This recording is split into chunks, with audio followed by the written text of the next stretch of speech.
Okay, we have here basic ideas on quadratic functions. First thing we're going to do is we're going to look at completing the square for the first example. And so I'm going to do this on a separate slide. So what I need to do is this. First thing you want to do is you want to isolate the first two terms. So when I do that, we're going to factor out if there's a number in front of the x squared, we're going to pull that out first. And when I do that, I get a negative 2, and then in parentheses I have x squared, and this ends up being a plus 2x. Now what I'm going to end up doing is I'm going to leave a space right here because we're going to add something in there. And then that plus 1 is just going to hide out to the outside. So notice here that if I distribute the negative 2 back in, negative 2 times x squared is still negative 2x squared, negative 2 times 2x is negative 4x, and I still have the plus 1. Now, what we're going to do is call completing the square. So what I'm going to end up doing is we're going to get this b term right here, and we're going to cut it in half, and then square it. So 2 divided by 2 is 1, and 1 squared is 1. So this ends up being a positive 1. Now, because I added the 1 in, I have to make sure I subtract it back out. So what I'm going to do is I'm going to put a minus, because I need to subtract it back out, but keep in mind, we actually multiplied negative 2 times that value that's inside the parentheses. So what happens is a lot of people always miss that part.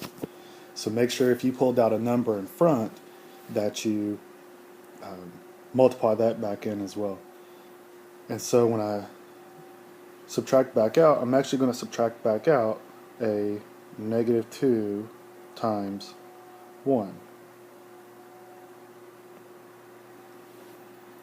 And so what's going to end up happening is in the front that negative 2 is just going to hang out. It's not going to do anything. But what happens is this term inside the parentheses will actually factor out, and now it's set up to be a perfect square. So now I have an x, and it's always going to end up being half of whatever this b term was.